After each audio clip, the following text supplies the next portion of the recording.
Isipin nyo ito, doon sa China-Philippine Unified Enterprise, pareho ang opisina nung law firm ni Madam.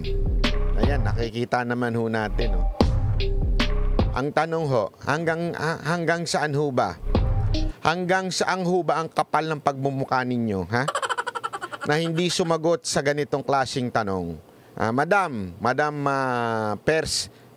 President, ewan ko kung anong tawag sa inyo, President Lisa Marcos Araneta.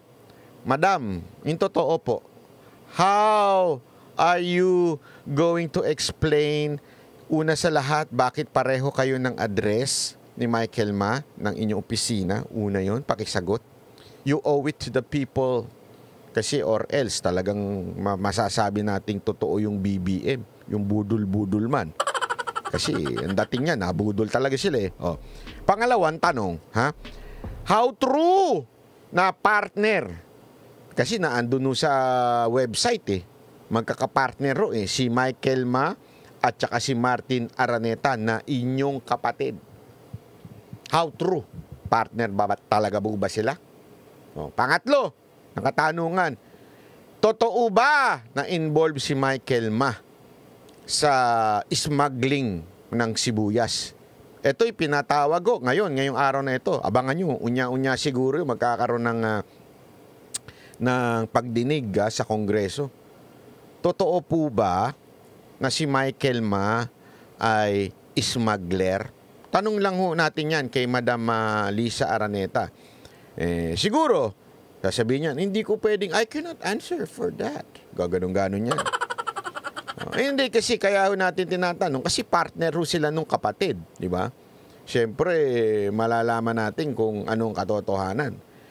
Ito na lang. Sana, Madam, magsalita ho kayo. Kasi iba ho itong paratang mismo ni Montulfo dahil itong si Montulfo ay kaibigan nyo daw. Inampun nyo pa dun sa kanyang sa inyong opisina. Ito'y matinding paratang, hindi ho ito chismis Ito po ay witness mismo. So alam nyo, ang witness yan ho'y tinatanggap na ebidensya. Ibig sabihin talagang siya ho ay parte ng mga pangyayari. So Mr. First Gentleman Marcos,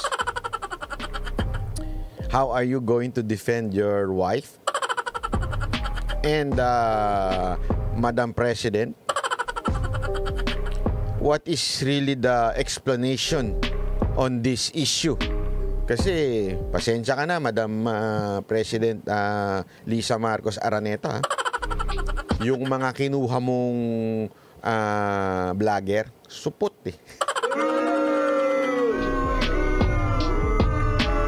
supot. Pasensya na, pero totoo talaga Wala hong tikas yung mga vlogger ninyo, mga walang bilang sa Pilipinas Sa madaling salta, walang influence. Kasi kayo naman inaaway nyo yung mga dapat magtatanggol sa inyo. Medyo hindi maganda nangyari. Yung mga supposedly mga matatalinong Duterte vloggers na kinampihan kayo noong una. Anong ginawa ninyo? Nilaglag ata ninyo Nilaglag ho ata ninyo. Ayan tuloy. Yung mga natira sa inyo, mga supot na vlogger. Mga patay gutom na vlogger. Yung mga, hindi naman sa ayoko naman sabihin na walang pinag-aralan. Kasi tayo rin naman po. Hindi naman tayo ganung nag-aral ng malupitan Pero pasensya nyo na. Yung mga nakuha yung vlogger, mga ob-ob Pasensya na. Kulang sa nutrition yun Puro ensimada kasi pinakakain nyo